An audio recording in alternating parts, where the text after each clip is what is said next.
വളരെ ദുഃഖകരമായ ഒരു അവസ്ഥയാണ്. പാലക്കാട് ജില്ലയിലെ കൊഴിഞ്ഞാമ്പാറയിൽ താമസിക്കുന്ന ഈ പ്രസീതയുടെ മകൾ 9 വയസ്സുകാരിയായ പെൺകുട്ടി, ഇവർക്കുള്ള ആകെയുള്ള ഒരു മകളാണ്, പെൺകുട്ടിയാണ്. പിന്നെ അതിന് താഴെ 6 വയസ്സും 4 വയസ്സുമുള്ള 2 മക്കളാണുള്ളത്.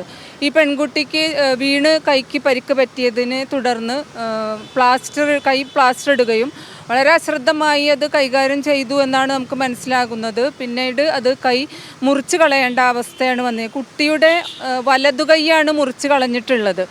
ഈ കുടുംബം 1 മാസത്തിലേറെയായി ഇപ്പോൾ കോഴിക്കോട് മെഡിക്കൽ കോളേജിൽ അവരുടെ ജോലിയും എല്ലാ കാര്യങ്ങളും ഉപേക്ഷിച്ചുകൊണ്ട് ഇവിടെ കുട്ടിയുടെ ചികിത്സയ്ക്ക് വേണ്ടി വന്നിരിക്കുകയാണ്.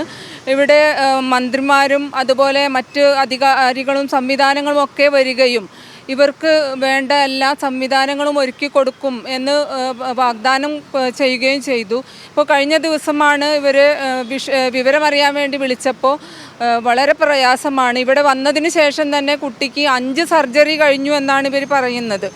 അപ്പോൾ ഈ കുട്ടിയുടെ കൈ മുറിഞ്ഞു പോയിട്ടുണ്ട്. 9 വയസ്സുള്ളൊരു പെൺകുട്ടിയുടെ തുടർന്നുള്ള പഠനം, ആ കുട്ടിയുടെ ജീവിതമൊക്കെ വഴിമുട്ടി നിൽക്കുന്ന ഒരവസ്ഥയാണുള്ളത്. ഈ കുടുംബം ഒരു SC കുടുംബമാണ്. നമുക്ക് ഇവിടെ പട്ടികജാതി പട്ടികവർഗ വിഭാഗങ്ങൾക്ക് പ്രത്യേക വകുപ്പും സംവിധാനങ്ങളും ഒക്കെ ഉള്ള ഒരു സംസ്ഥാനത്ത് ഇത്തരം ഒരു കുടുംബത്തെ ഇങ്ങനെ അവഗണിച്ച് കളയുക എന്ന് പറഞ്ഞാൽ വളരെ പ്രയാസകരമായ അവസ്ഥയാണുള്ളത്. പറയാനുള്ളത് ഇതാണ്: ഈ കുട്ടിയുടെ പൂർണ്ണമായ ചികിത്സ സർക്കാർ ഉറപ്പുവരുത്തണം.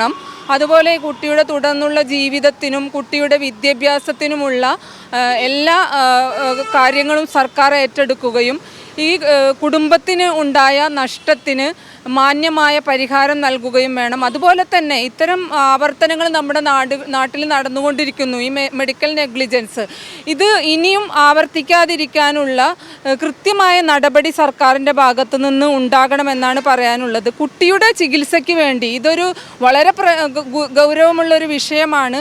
അത് പരിഗണിച്ചുകൊണ്ട് മന്ത്രിസഭ തന്നെ ഈ കുട്ടിയുടെ ഈ വിഷയം പരിഗണിക്കുകയും അടിയന്തരമായി ഏറ്റവും ചുരുങ്ങിയത് ഒരു 10 ലക്ഷം രൂപയെങ്കിലും അവർക്ക് പാസ്സാക്കുകയും വേണം എന്നാണ് വിമൻ ജസ്റ്റിസ് മൂവ്മെൻറ്റിന് പറയാനുള്ളത്. ഈ കുടുംബത്തിന് നീതി കിട്ടുന്നത് വരെ കുട്ടിക്ക് വേണ്ട എല്ലാ സംവിധാനവും സർക്കാർ ഏറ്റെടുക്കുകയും കുടുംബത്തിന് പൂർണ്ണമായും നീതി കിട്ടുകയും ചെയ്യുന്നത് വരെ തീർച്ചയായും നമ്മൾ കുടുംബത്തോടൊപ്പം നിൽക്കും. കുടുംബം നിയമപോരാട്ടത്തിന് ഒരുങ്ങുകയാണ് എന്നാണ് കുടുംബം പറയുന്നത്.